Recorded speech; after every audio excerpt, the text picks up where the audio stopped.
Yeah. Ksenia, I want you to save your energy for this Washington Post article. Thanks. Well, hey everybody, it's what is it? It's November 1st and it's at Percussion. What episode is it, y'all? I don't remember. Anybody? Maybe start over.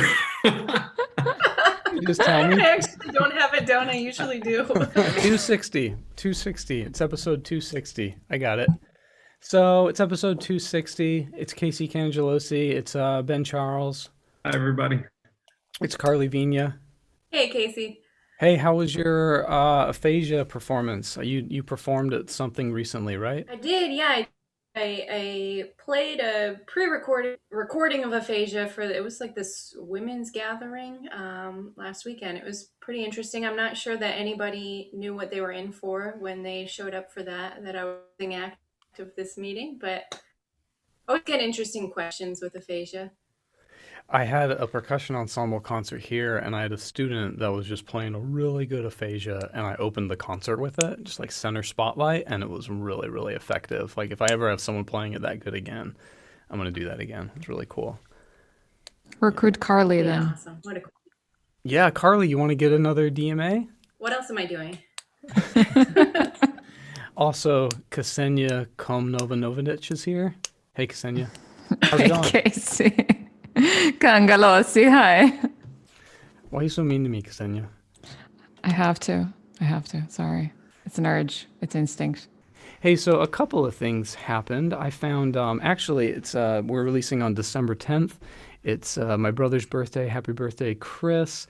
And in 2010, Bob Dylan's handwritten lyrics for a song, The Times They Are A-Changin', sold at auction, $422,500, so nearly $500,000, which I only thought was interesting because we reported on a John Lennon handwritten one that sold at auction also for far, far, far less.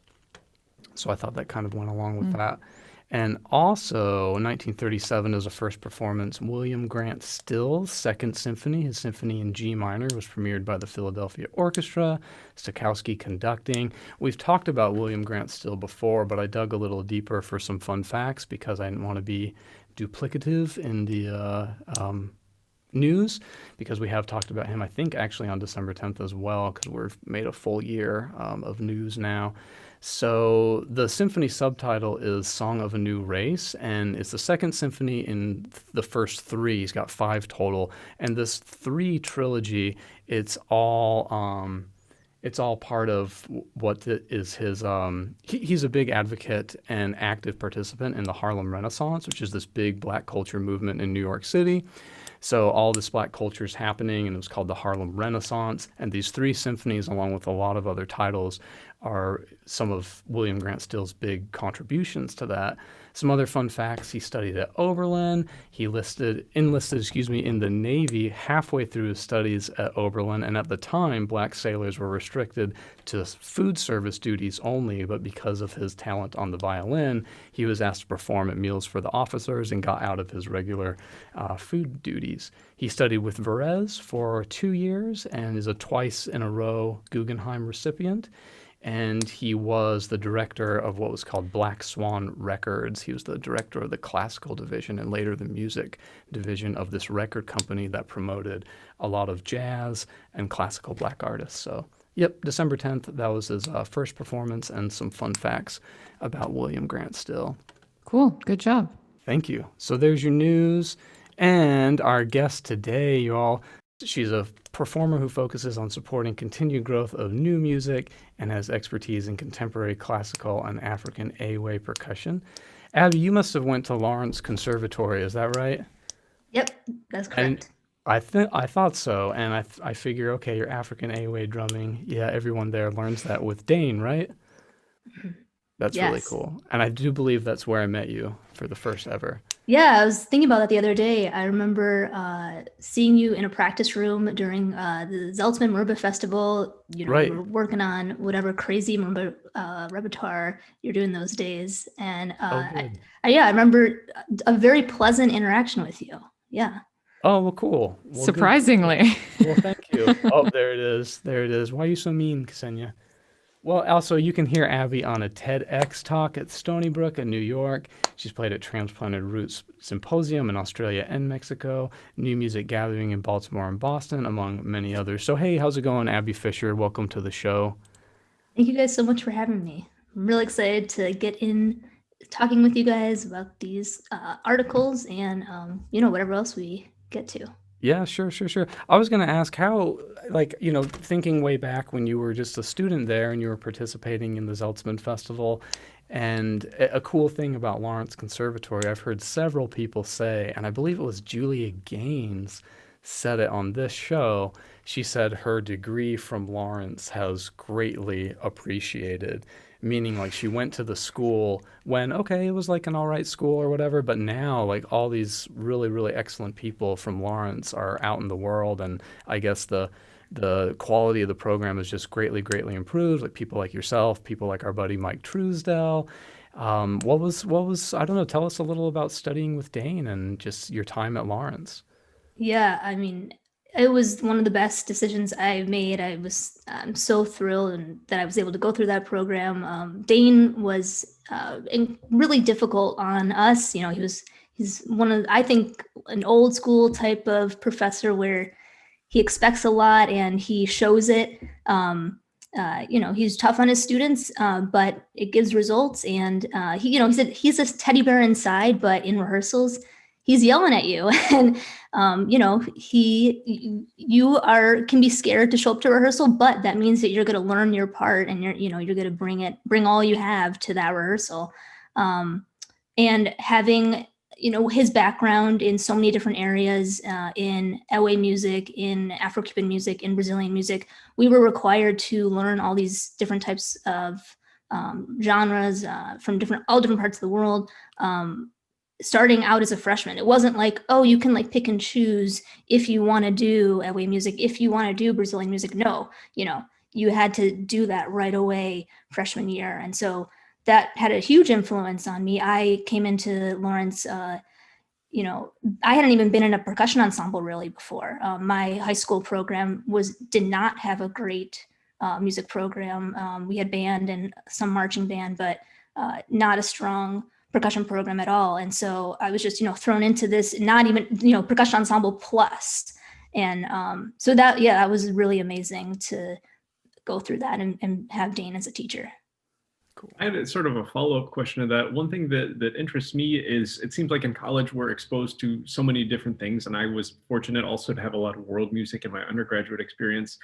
And then as you get out into the professional world, partially for lack of instruments, I don't own any gamelan instruments myself, and then partially just an economy of time, I find that I haven't been able to maintain most of my world music skills all that much since college. Have you found the same thing? And and I can certainly cite different ways that, for example, studying Indian music has improved my perception of rhythm, even if I don't actively study Indian music before. So what are some ways that you've carried this with you both directly and indirectly? Yeah, what you just said at the end, it really affects your playing. Even if you don't actually play gamelan later on, it's still deeply affected you as a musician during that time and moving forward. So it's not a total loss, if you're not going to be a gamelan player your whole life, or even a year after you leave school. But that being said, LA music that was out of, all the different styles that we were able to study and that we, were kind of required to study, that was the one that I was interested and kind of went with the most. And I went to Ghana the year before my senior year, during the summer before my senior year. And I purchased some drums from there and got those home on the plane. And that was a whole experience.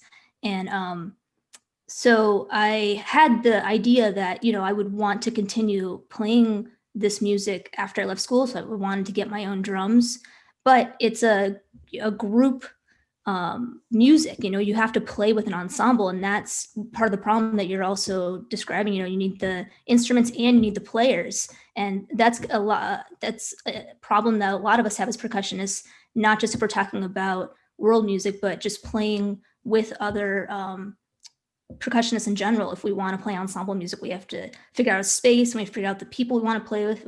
If we move to a new city, okay, we got to find new people that we, can vibe with. And so, yeah, there's been parts after school, after leaving Lawrence, that I've had periods of time when I did not play Ewe music for a stretch, and then I kind of had to relearn it again. When I went to Stony Brook, I relearned a lot of the music that I had lost, and I'm really thankful for that. This woman, Faith Cognac, she started up a group at Stony Brook, and my second semester there, all of a sudden I saw a bunch of Ewe drums in the percussion room, and I was like, oh my God, this is amazing. And I met the woman who, just started the group, and I was able to work with her and help out with a little bit of helping with teaching the group, but mostly just learning from her. And so, yeah, I did lose a lot of what I had learned, but then playing with a group again brought some of that back.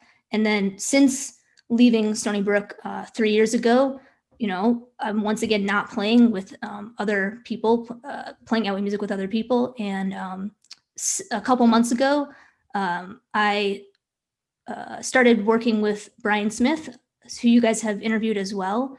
And he also went to Stony Brook and was taking the same class with Faith Cognac. And I was like, I really want to retain more of this Ewe music, even if we're not together. Can we figure out some way to work together? And we've been meeting once a week and recording the different parts so that we can just have them to refer to when we want to teach it again. And it's just been good to talk with him and try to kind of get ourselves back into the music, even if we're not playing together and we're not actually in the same room. Very cool, very cool. Do you think you took some of that Dane Richardson, like you said, kind of old school, I don't know, tough teaching? Did you take some of that with you? Do you use it on your students? I think I want to think that I did, but I think I'm a lot nicer. And yeah, I'm definitely not as tough as he was. I think I expect a lot of people, but not as gruff about it. Sure. Yeah. Sure. I have just a quick funny story about old school teaching, and I won't name any names, but I know of a percussion professor, older percussion professor, very well respected, that toward the end of his career, he was in a percussion ensemble rehearsal and just wasn't going well, and he just got mad and he left and he slammed the door shut and the door got stuck. And this is before anyone had cell phones. And so the entire percussion ensemble was stuck in the rehearsal room. Awesome. And to compound matters, the Wind Symphony had a recording session that afternoon. And so the Wind Symphony showed up to record, and not only was there no percussion equipment set up, there were no percussionists there and no one knew where they were. So was everyone just like, yeah, sorry, our professor threw a tantrum like a child? And, Yeah. I just want to say that I absolutely adore Dane. And oh yeah, I owe everything to him. So oh, he's so awesome. there's that side note. Yeah, he's like so wonderful. Yes. Yeah. Yep. What do you got there, Ksenija? I was just going to ask, do y'all believe in tough love when teaching? How do you approach it? I mean, obviously there are levels of niceness, but when do you employ tough love if you do? I mean, to an extent, yeah. Yeah, I think so. Yeah, I think it's hard. It's like you can only change them for so long. Like 4 years is the longest. I mean, unless they're doing multiple degrees with you or whatever. It's like, I think it's really hard to permanently. You can definitely impact people for 4 years, but you hope they take it with them. Whatever you do, too much tough love or whatever. Yeah, they just want to get away from this all. But it sounds like Abby's describing, just the right amount, change them enough where they take it away and they want to keep doing this and they're fueled to do it more. And so I like everything, it's a balance, I guess. Yeah, for me, Ksenija, the thing is try to find how hard you can push, turning students away. Who needs how much tough love today and, next week. And let's, just have to be like, yeah, I understand. These are the things you're going through, but also here are the standards. This is what you need to do. So yeah, that's just trying to figure out that balance that Casey's mentioning. How hard can you put while also being reasonable, and we don't want to make or feel terrible. Yeah. Well, 'cause you So want them to adopt a culture, like you want them to have a culture that they take with them. And if the only reason they're doing something is because someone's breathing down their neck and yelling at them, it's like, well, that person won't be there when they leave. So if that's the mandatory ingredient, well, that's not a permanent solution. It might get results during the time you're with them, but they're not going to take that with them. I try to run my studio like Buddy Rich. And that worked great for him. All those people loved him and kept playing with I him. thought you were gonna say like the guy from Whiplash. Same thing, really.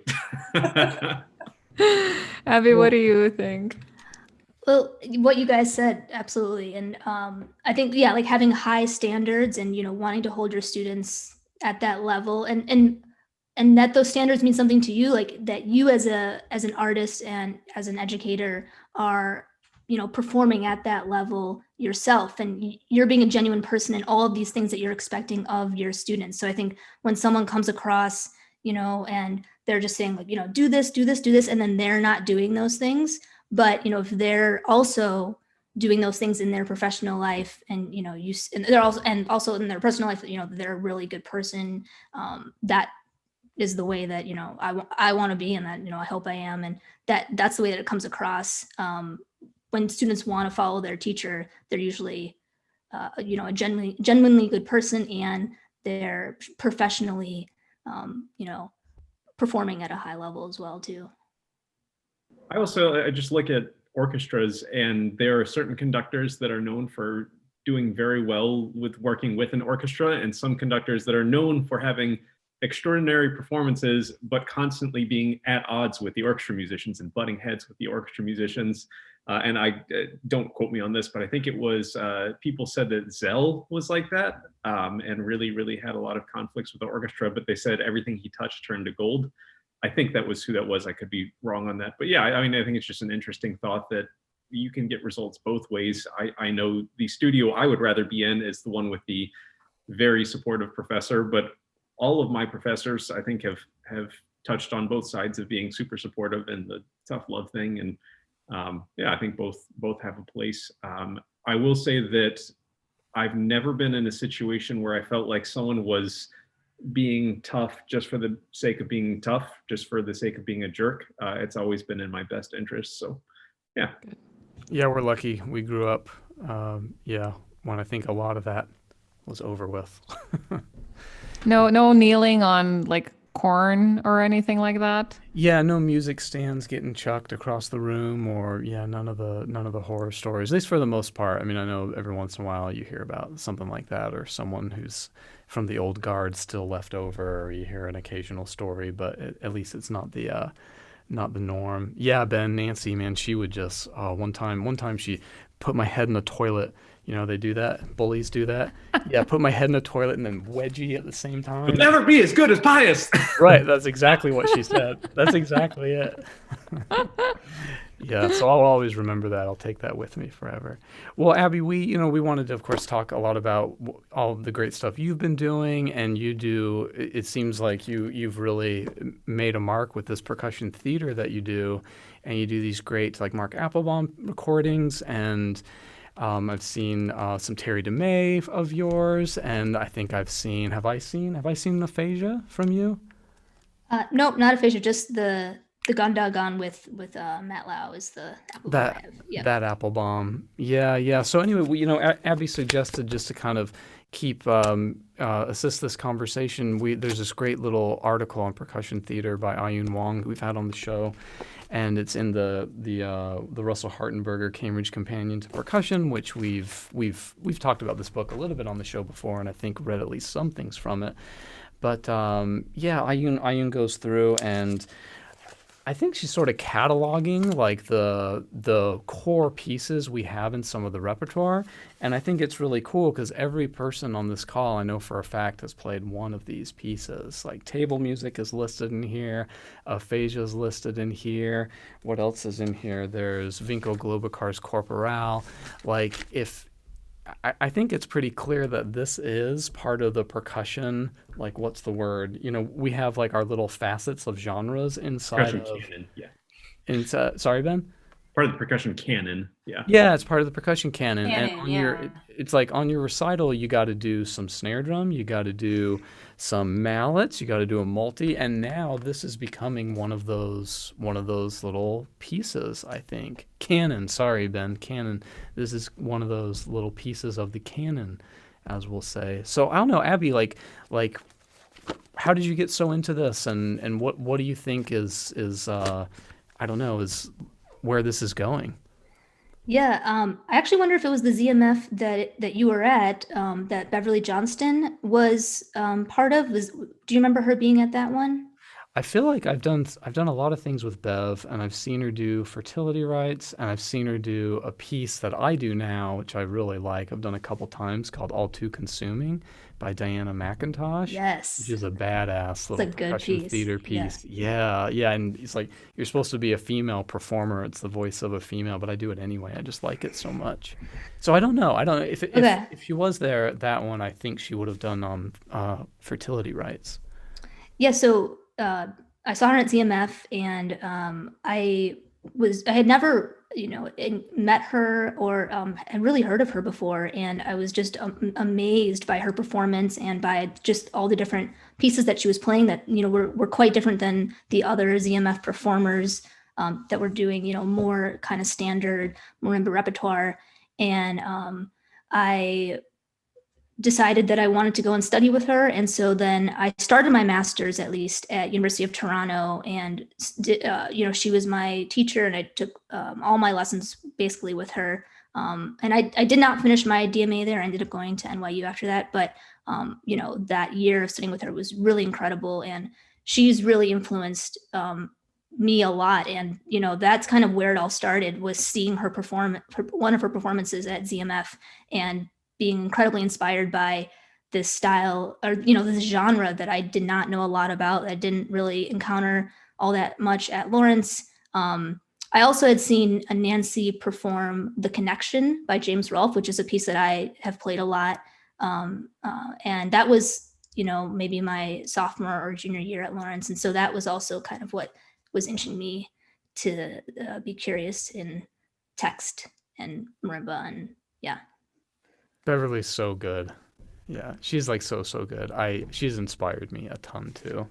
Ben, I think you had a question.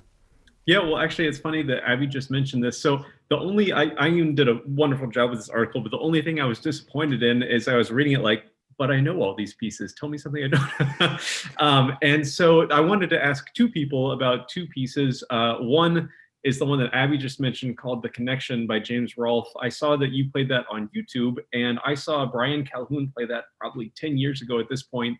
And it was one of those pieces like, why have I never heard of this? Why doesn't this ever get played? And I haven't actually ever seen anyone other than Brian perform it since. And the other piece I wanted to ask about was actually for Ksenija. You just released an excerpt of your students playing this piece called "The Game of the Century" by, I can't even find the composer's first name, C. Snow. Which was like a super cool piece that I had never heard of. So I guess let's start with Abby. Could you tell us more about "The Connection"?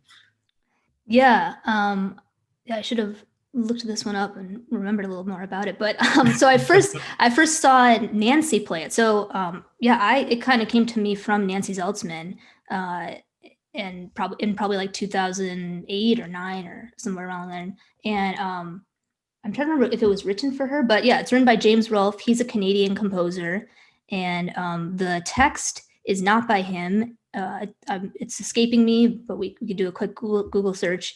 It's by, I think, a Russian poet, possibly, and the text is not. It's a story. It's supposed to sound narrative. It's natural speaking voice. Sorry to interrupt. I just looked it up. It's by the Russian surrealist writer Daniil Karms. Right. Yes. And so yes, surrealist. And so it makes sense, like, as you're speaking each sentence, but when the whole story comes together, it's not a logical train of events, and it sounds silly. There's moments that the audience is supposed to laugh, and so it's an amazing piece. The marimba part sounds simple on its own, but there's a lot of difficult elements to it, and doing like sort of a bass part in the left hand, and then the melody is all in the right hand. Yeah, nothing too like, crunchy and experimental sounding, but it's difficult to play, and then speaking on top of that, I think, is what makes it challenging. I do remember the marimba part had this one part where it was like the wrist had to twist like 180 degrees constantly. Like something like this sort of deal. That's what I always picture when I think about this piece, is remembering that motion. Yeah, and then during that, like, if you're probably saying something like really like normal, and so it's funny because you're doing this like really awkward thing, and you're just like, but they're going to the store right now, and then they're gonna walk down the street, and so that's also what makes it silly, is you start very close, your hands are not doing all that difficult things, and then by the end of it, you're very far apart, and it's much more difficult.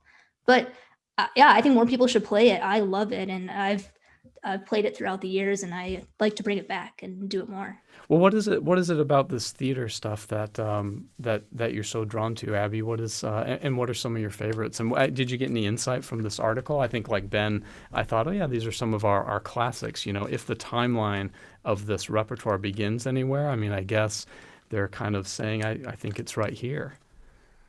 Yeah, I think the Connection was one of the first pieces like that I had performed, and I remember like performing it, and when you're speaking and playing, like, you have to, sometimes you're like looking out of the audience, or you should be looking out to the people that you're talking to, and I was like, wow, this is such an amazing feeling of actually talking to more. I felt like I was more connecting to the audience than I had felt in the past as playing percussion, as being a percussionist, where our instruments are down here, and we're maybe looking down at the marimba, or looking down at the snare drum, or we're like in the back with the orchestra.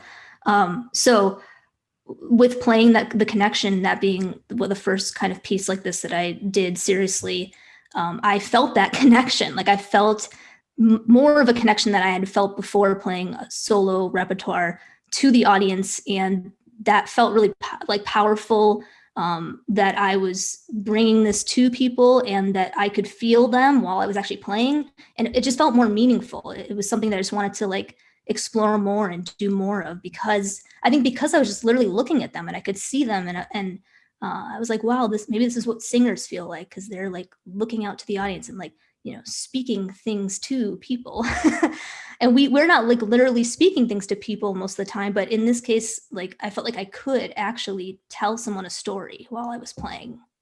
Ben, I think you had a part of that question for Ksenija too. Yeah. Well, I was going to say a lot of what you just said about like connecting with audience. I've heard Karli say much the same thing, and Karli I would consider an expert on the topic as well.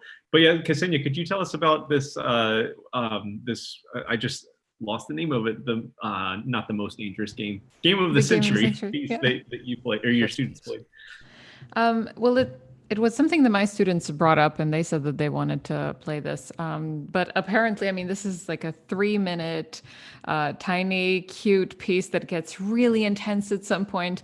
But it is supposed to be the actual depiction, sort of, rhythmic musical of the game that happened in the 50s between Bobby Fischer and Donald Byrne. Bobby Fischer, who was a 13-year-old genius at the time, who destroyed Donald Byrne. And I mean, the piece in it, besides a chessboard and all of the chess game that you're playing, you have the chess clock, and you have a metronome or an analog clock that you need to have, which again plays the musical role.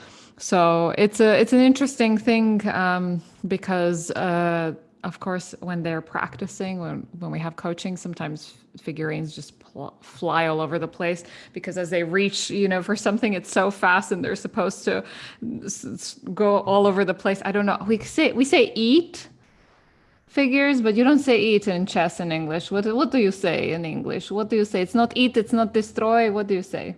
What? Eat. I wish I could tell you. What do you when you no, not check, not when you get to the king, but pawn. Damn it, no. when you take someone's figurine, when you eat them.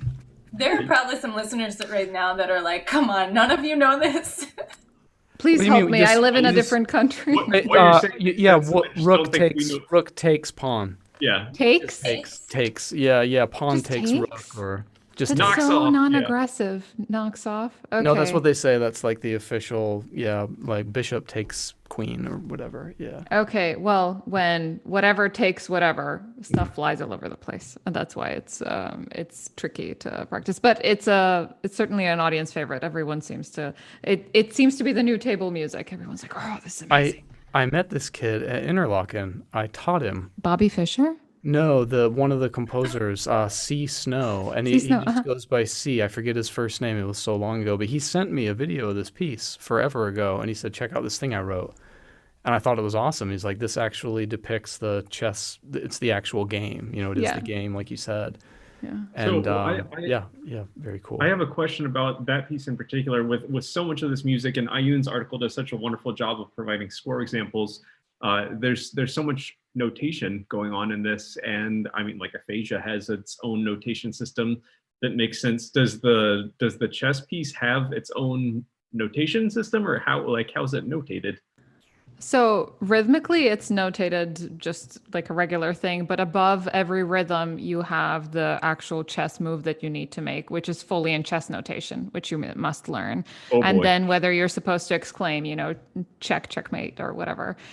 So yeah, it is. I think there's a little bit of a learning curve, but they seem to have picked it up pretty quickly and memorized it. So it's fun. It's fun. They seem to be enjoying it. And I will say, like, the nice thing about a piece like that, or aphasia, or table music, is like we always love to complain about, like, oh, our school doesn't have enough marimbas, and it's so hard to sign up and get it. It's like you can practice aphasia like in your bedroom at home, and it's it's so nice to be able to just take the stuff home and work on it. And with social distancing stuff right now, it's so nice to be able to get away a bit.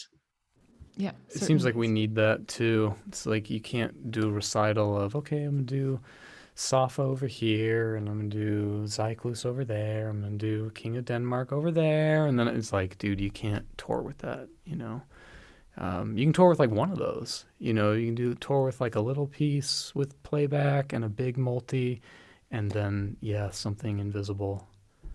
Yep. This is a good one. Everyone pick it up. It's cool. Nice. Well, one of the things I liked so much about this article, and I loved the whole thing. I could just talk about this stuff all day, but Aiyun was talking so much about gesture and the different types of gesture and the different purpose of gesture, like instrumental gesture is anything that's required for sound production, or ancillary gesture is more expressive and not necessarily required for sound production. And a lot of times these are just the intuitive ways that we move playing to help it feel, for example, to help it feel like sustain on marimba, or to help the note feel shorter and quicker, and those kinds of things. And part of this actually, I think, it's a little bit disturbing to me. This study that she talks about with the Michael Schutz and Scott Lipscomb study with Michael Burritt. If y'all don't know about this, listeners at home, check this out. Like, look this up, read the article. We've had him on the show, What'd you say? We've had him on the show, Michael Schutz.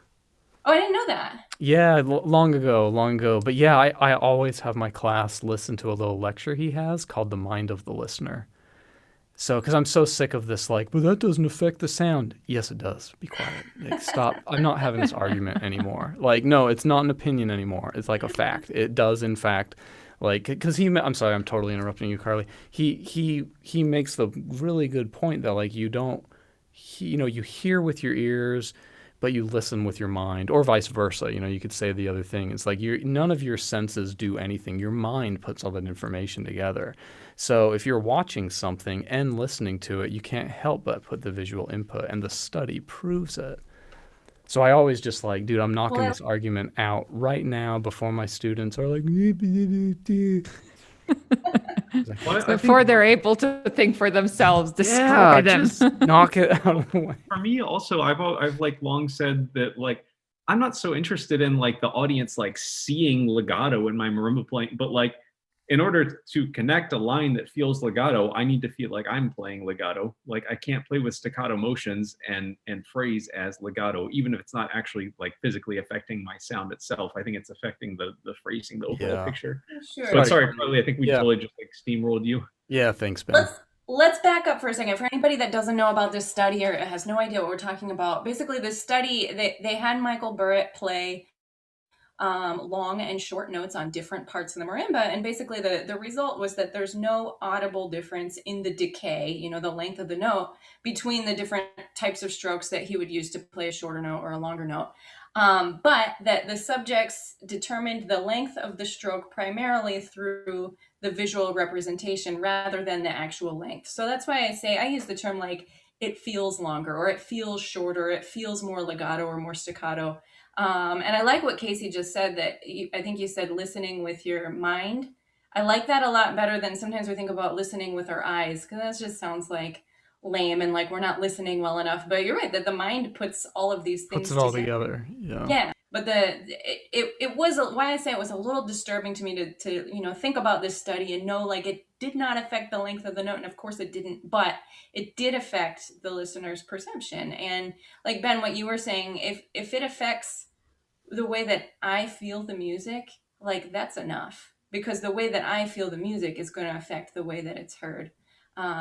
So anyway, yeah, I think we've talked about it a little bit, but I was thinking, because this is the time of year, you know, we're always talking about articulations and lessons and how do you make this sound more staccato and how do you make this sound more legato. Who does anybody have any, like, other than what Casey mentioned in that video, which I hope we can all check out, but what are your thoughts? How do you approach this in lessons? How do you talk about gesture as it relates to expression, especially on marimba?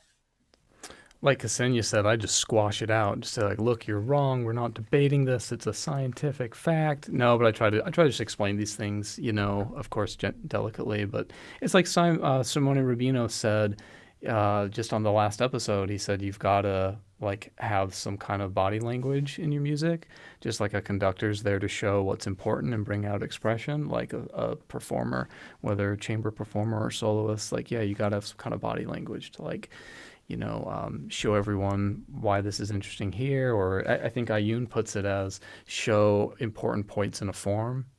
You know, you gotta portray those moments, and she's of course setting up the rest of the article, which is just saying like, hey, music is already inherently gestural. You don't need these special pieces to make something gestural. Of course, it already is. And I remember Alan Abel saying it years ago at a master class.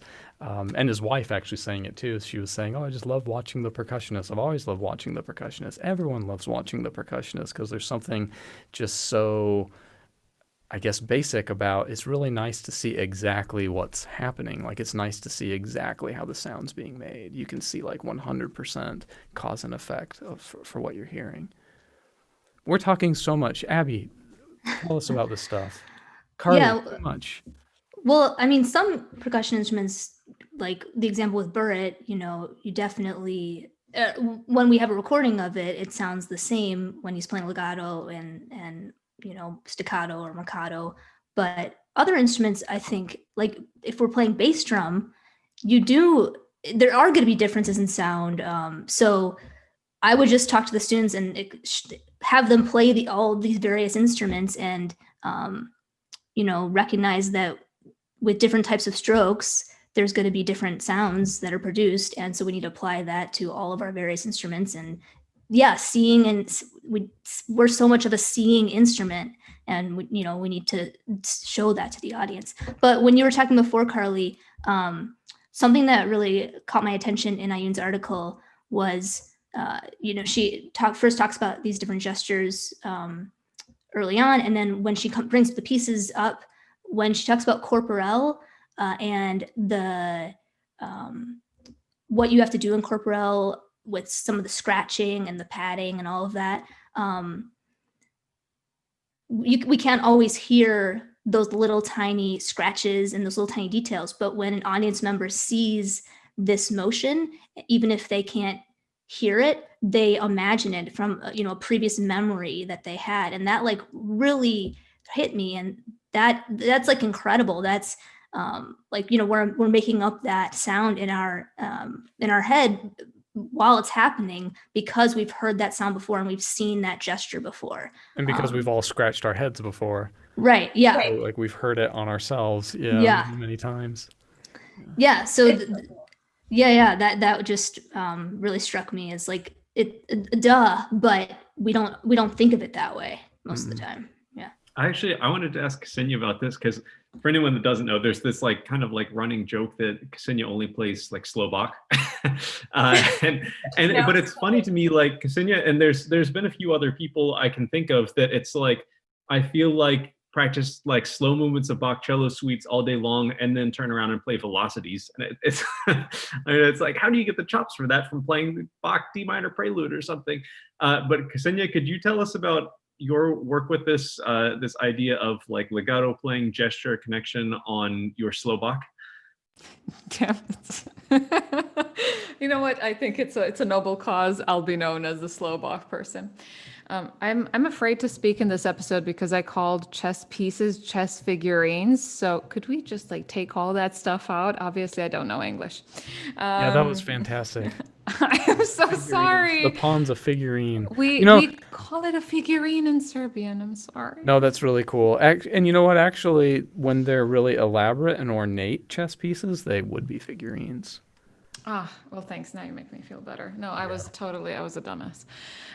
Anyway, how do I work on it? I mean, I really do think I do a test with my students, always because of course we talk about how our instrument or the marimba is inherently staccato, but I sort of make them turn around and do a blind test. Okay, I'll play a legato phrase and then I'll play a staccato phrase, and you tell me, I won't tell you which one is which, you tell me how I played it. I did that in a job interview. There you go. Yeah. And the entire audience is like, oh, I hear it. yeah, exactly. So I really don't feel like it's only visual. And I also think, what about people who with visual impairment? I mean, they can also experience this and hear it. So, I mean, for me, obviously, I think everything we do physically is how we that's how we make the sound happen. So if your movement is with high velocity and sharp, your sound will be sharp. If you move as if walking through water, that's how your sound will be. But you sort of, as everyone else has said, I'm not saying anything new, but listen first and then make your body create the sound that you wish. And that goes for playing a slow Bach. And for me, all of that is hyper connected. It almost feels like a dance that has no sharp movements in it. That's easy. I'm done. Thank you. Abby, was there anything else in the Aiyun article you wanted to share? There was this idea of conveying the story, showing the narrative, versus using the voice as an instrument. And she brings this up, and this is something that that I've not struggled with, but definitely think about, or I guess, struggle with depending on the piece. And that a lot of people have asked me about too when I go places and present. And it's not always crystal clear. It depends on the piece. And I forget there was one of the pieces that she talks about how, it was the one that the text was in French. Do you guys remember which one that was? The Sound Watchers? The Globocar one? Is that it? Touche. Yeah, Touche. Wait, is Touche in this one? I thought it was Afrigis, the Sound Watchers. Oh, yeah, I think that's it. Yeah. The percussion trio. Right.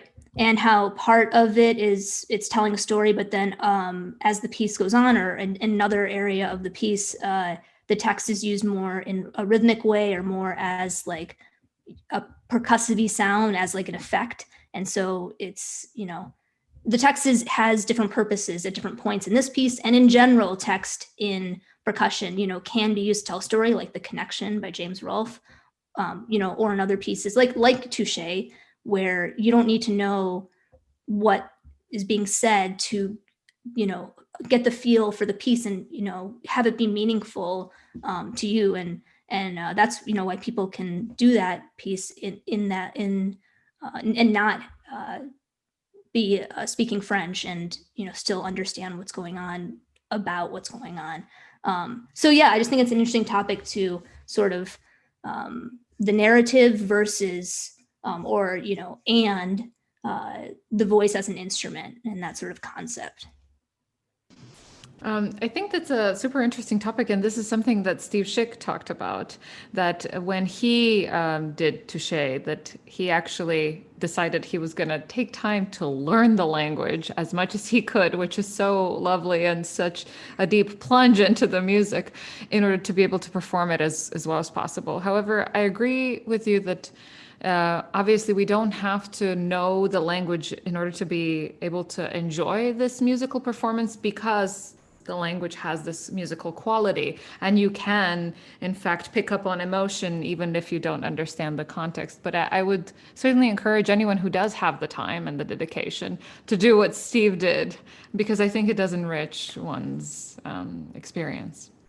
It's wild that these pieces that Aiyun chose to share, I think we all see them as very, very different. It's like, yeah, they certainly all fit into the same genre, but everything they do is done in such a different way. I feel like they produce such a different result, and I just wonder if, okay, give it another 100 years of more pieces like this, will people look back and kind of go like, oh yeah, all that stuff like looks the same to them? Like when they seem so distinct to us, was like, I look at the classical canon from one particular time, and I just think, man, this music's all the same. Even when it's different, it's still, there are more points that are the same than are different. Whereas in these pieces, I think, no, there are more points that are different than are the same.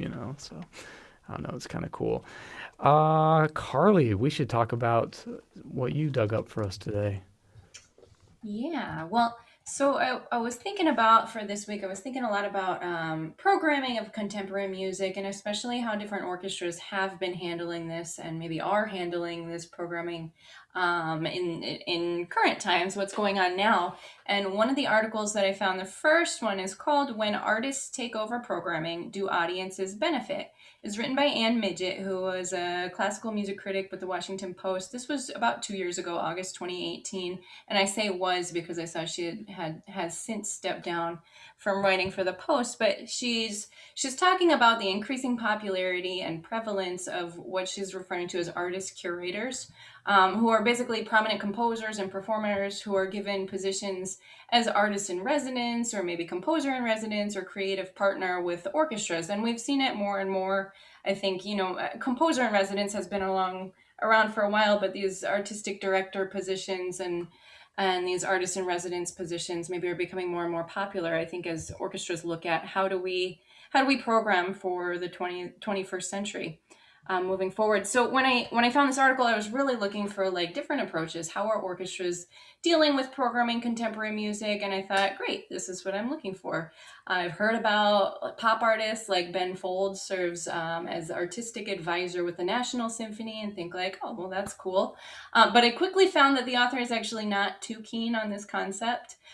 She does recognize the need for creativity and innovation in programming, and in the overall concert experience, but she also expresses concern that just hiring an artist to, hey, you handle our curation, you handle our programming, and what is the audience experience, it doesn't replace the organization itself having a really solid vision and direction and making sure everything's in line with that. So I think that was kind of her beef there. She writes, performing arts institutions are recognizing they need vision to make it an increasingly tough market.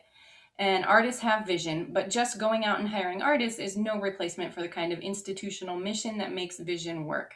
Putting artists in these positions without thinking through their role in the larger organization risks undermining all their efforts, and in some cases, ghettoizing contemporary music still further as something that lies outside the organization's main mission.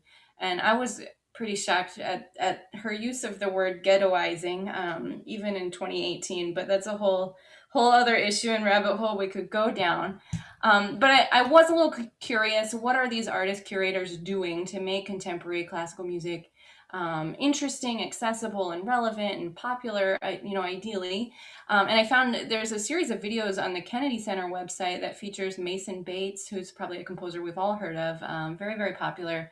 And he's currently composer in residence there at the Kennedy Center. And so he's talking about, there's 3 parts of curating, or 3 parts of this position. One is programming, of course, like what are we going to play, making sure there's diversity and variety and aesthetic and the size of the ensemble, ensemble, and the background of composer. I think we all agree those things are important. Production, which includes like lighting and stagecraft and use of the space and how are we sharing program information, maybe moving outside of like a typical, booklet that you get and you read. And also the platform, which is what the term he uses to talk about the entire experience from the moment you walk in the door to the moment you leave. And by you, I mean the audience. So yeah, I think that kind of gave me a better idea of what is this role, what is happening here. And it sounds like this is a pretty important role. I don't imagine it's going away. What do you all think about this? It kind of felt like bloated administration to me, like frustration. Like I feel like I'm always the odd person out because I think I agree with her for once. I agree with the article. I like, What? well, okay. Like it made me wonder. Like, okay, if it almost seemed like okay, so they hire someone to figure out who to hire. It's like, well, wait a minute. Like, what's your job though? Like, your job is to hire someone to figure out who to hire. That's what did you do before that though? Like, I almost feel like it's like, oh, cool. I'm gonna hire someone to do the part of my job I used to do as administrator. And then if it turns out bad, cool, it's not my fault. It's not the organization's fault. It's the artist's fault. Like that's what I wondered if what the frustration was. That's what I was hearing. It's like, wait a minute. Well, if you don't do that, what do you do? You're handing that off too? Like what work do y'all do? Who's It ready seems to argue with Casey? Is Abby? Abby, are you ready? Well, I'm gonna maybe agree a little bit, but it seemed like she didn't take the next step and say, what she wants or what the solution is. And I was reading into the solution of being, let's make a position for this type of artist curator, but it's an actual position where the person is, a part of the team, part of the team with the orchestra, or part of whatever the organization is. And rather than hiring a new person every year or every 6 months or whatever it may be to be this artist director, artist curator, we're going to have this person on and they're going to be our person and they're going to curate all of these things going forward, until they decide to quit or until they're fired or whatever. And maybe we're not doing that because it costs more to do that. And so it's cheaper. It's always about money. It always comes back to money with big organizations. And it's cheaper to hire someone, as a visiting person. So let's just have this person on for 6 months and, they're not a real full employee. And then we'll move on to the next person. And it also looks more exciting. And like, it kind of is more exciting to then have a new person the next 6 months or the next year.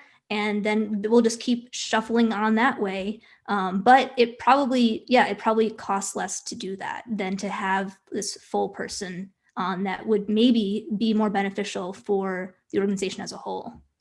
I think that, I kind of agree a lot with Abby on this. I think the author's main beef is that it seems like they're sort of putting contemporary music into what I'll call an otherism, where it's like, oh, well, yeah, we need to do contemporary music. We'll just hire someone to do that kind of on an annual basis. But at the same rate, these orchestras are conducted by, directed by, performed by people that went to Juilliard and studied Bach and Beethoven. And so to try and get that classically trained person just shoehorn in all of a sudden contemporary music by Mason Bates, I think you do need to hire an outsider to do that.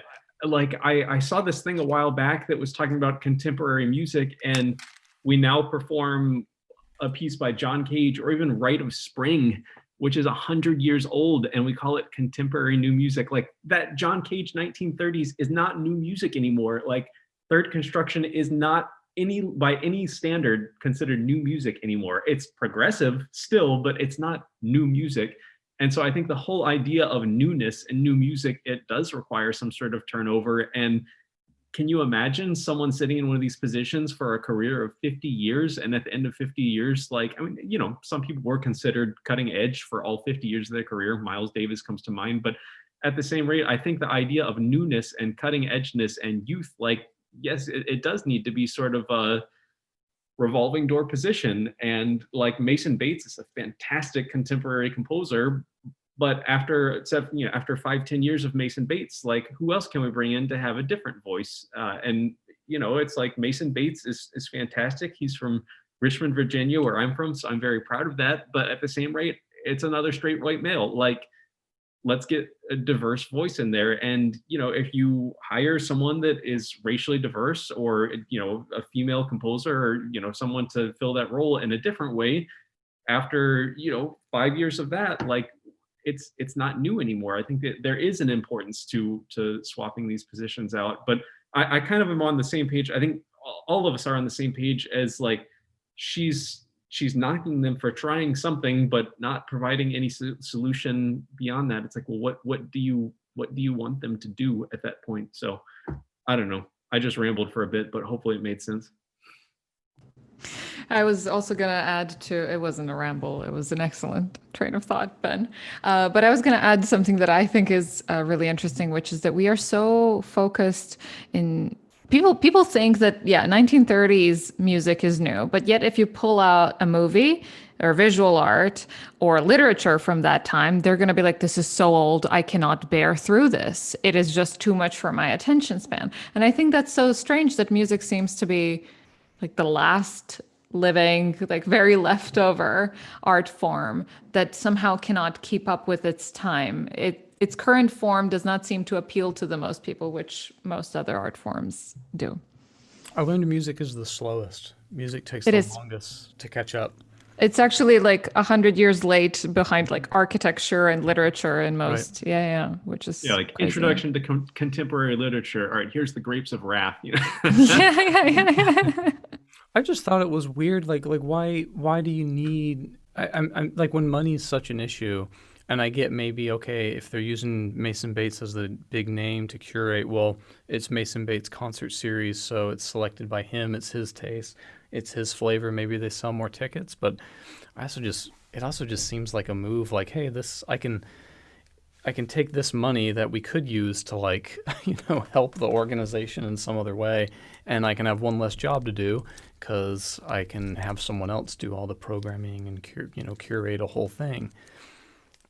I think it's just a desire to also associate themselves with big names, because that is a thing that people do, like bringing in Renee Fleming or whoever. And they are very smart and very connected, which does help any organization. But of course, I think a lot of this might be political.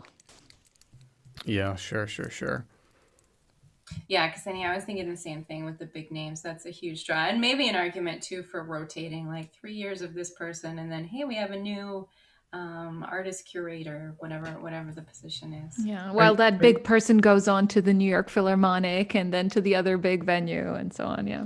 Are you guys really that affected? I think we've talked about this before, like the order of something, like even in a single program, it certainly affects me some, but like, do you think that much about the order when you're programming your own recital? Like, how much weight does that really? I do, for my own sake. The more I do. Sorry, Ben? I said the older I get, the more I do. I feel like it's like, okay, I have to start with something I'm super confident on that I can really knock out of the park, and I want to end it a certain way. But like how the biggest thing is, like, is there any order I can put these in that'll make me play them better? That's one thing. And if some of them tie together, like, well, I can go this piece to that piece to that piece and not call for applause, that's cool. But it's not cool because the pieces are related. It's cool because it helps me perform them better. It's like, oh, I can take 3 pieces and turn it into a 30-minute chunk, and it works. Like, I like doing that, but it's not like people draw these connections like, oh, we've got a common theme in here. That's like not common at all. It's like, good, you can find a common thing amongst anything, but they'll like find it and like, oh, that's the name of my recital, but it's, I don't know. What do you guys, is it that big a deal? You know what I think about the theme, and I think we've had a similar conversation before. The theme, even if it's something kind of general that, like, oh, well, you could say this piece relates to gesture, something like, if your theme is gesture, like, we can relate a bunch of pieces to that, but in a way, all percussion music could be. Exactly. Even then, just having that theme makes the audience maybe have gesture in their mind as they're experiencing it, and maybe it draws them to notice and have different thoughts as they're experiencing the program. Good point. Yeah, that's a good point. You're right. I just try to, if there's a couple vibraphone pieces, I might not put those back to back unless, there's a great transition that, you would want to put the two vibraphone pieces back to back. But also like not having a really slow, long piece with another slow, long piece, like obvious things like that. I think more about how the audience is going to feel, and not so much how I'm going to feel, which isn't great, but I want them to have a good experience and not to be bored while they're sitting there listening to me. If I can kind of cut it up with something that's more lively and then something that's slower and then back to like a movement piece. So yeah, breaking it up like that. But I guess I just feel like so much of what makes them enjoy it is just how well it's performed. Because I mean, we've all seen just years of examples of like, hey, great piece in the hands of someone who doesn't play well, bad result.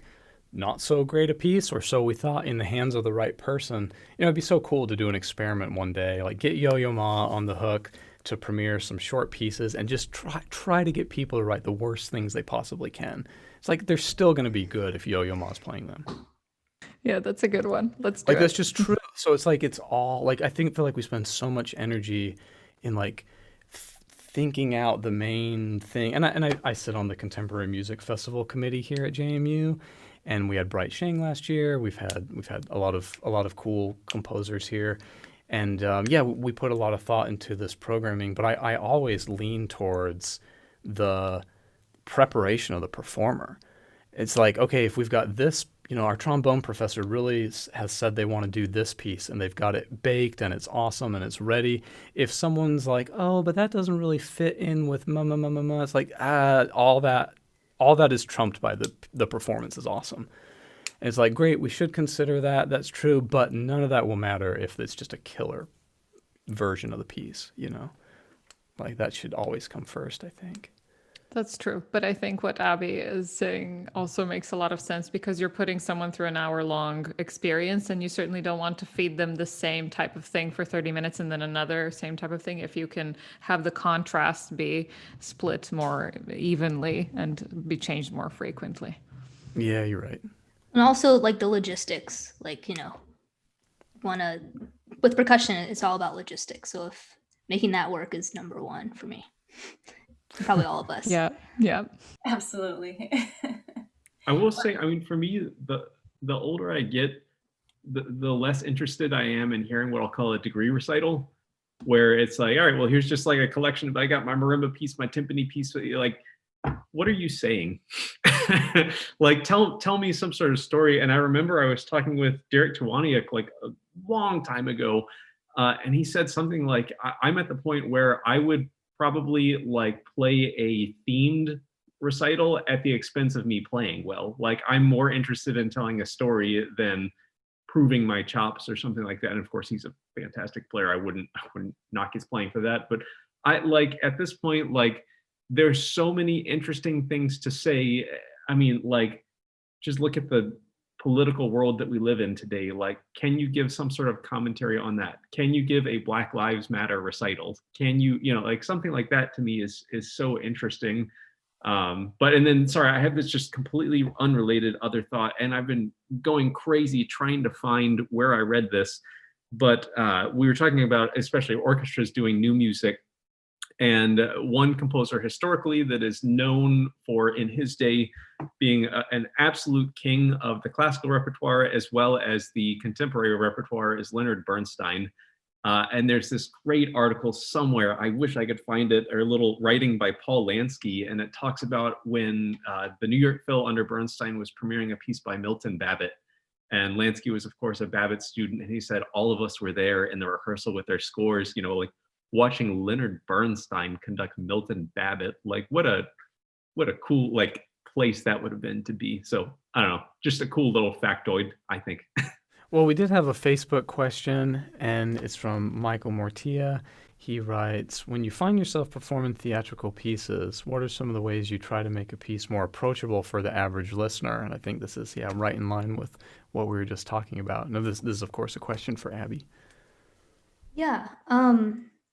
I think having program notes can be really helpful, and I think that it's always great to include those if you can. And It depends on the kind of the type of theatrical piece. We were talking about more narrative type language for text, and I tend to gravitate towards those kind of text theatrical type pieces. I just prefer them. I like sort of the storytelling part of it, and so in that sense, if you're wanting the piece to be more approachable, those are the type of pieces that may be more approachable because you're telling a story. It's maybe not as kind of like going to sound as random if it's more sound based vocal part, and so then making your voice, having a natural speaking voice is what is going to get that story to come across and really be clear and I think having a natural sounding voice and getting that story to really come across as a story and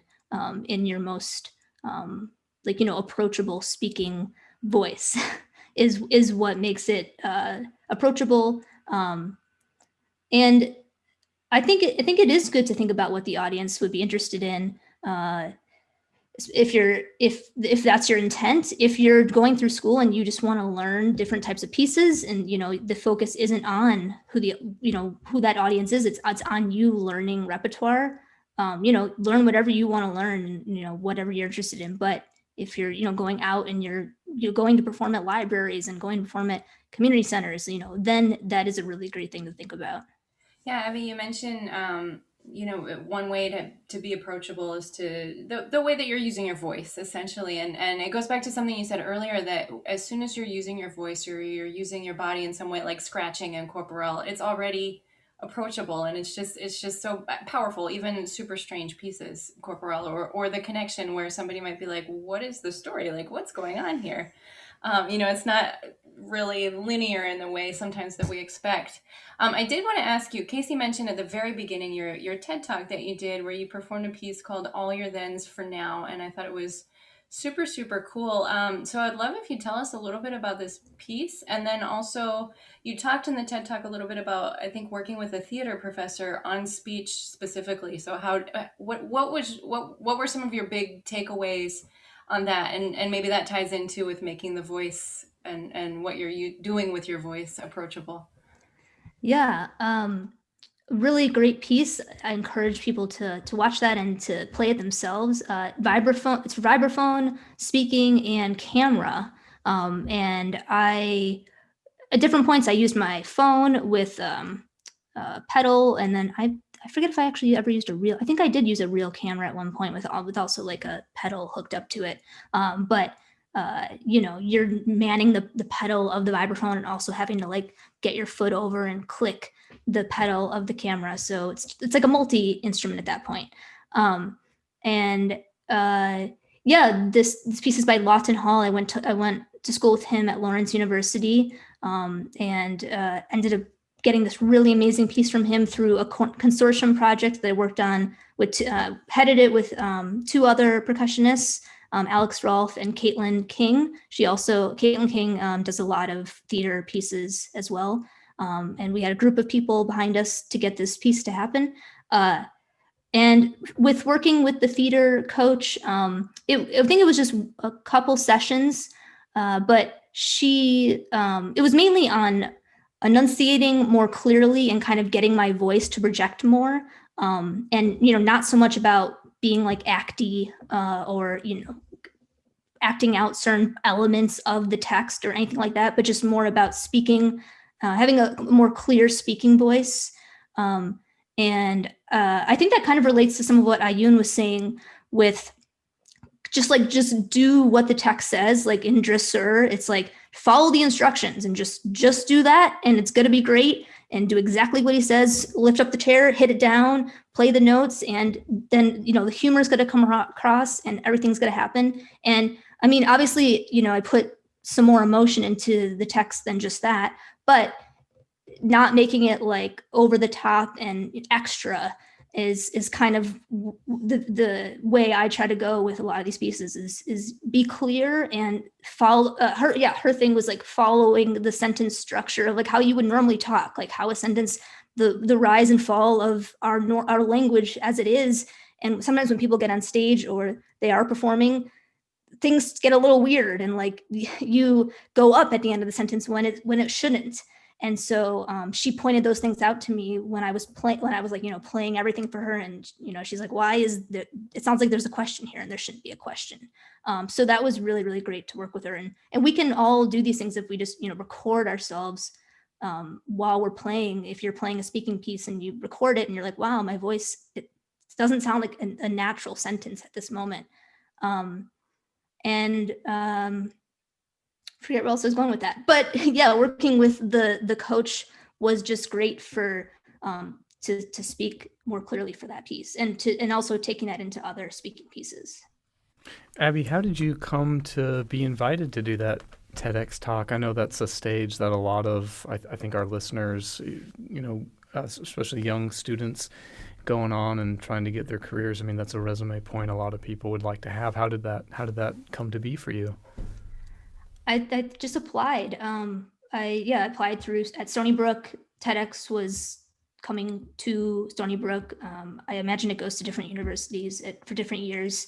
I put in an application, and when I found out, I think I only had a couple of weeks or maybe a month to prepare. Like once I knew that it was going to happen, and so writing the speech also was that little speech I say right before I play, or that anyone who does a TEDx, whether or not it's music, the speech that they say was a big deal for me too, because I had never really done something like that. And so I wrote a couple drafts of that, and I worked actually on that with the music department director, the director of the Stony Brook music department, and worked on that with him a little bit.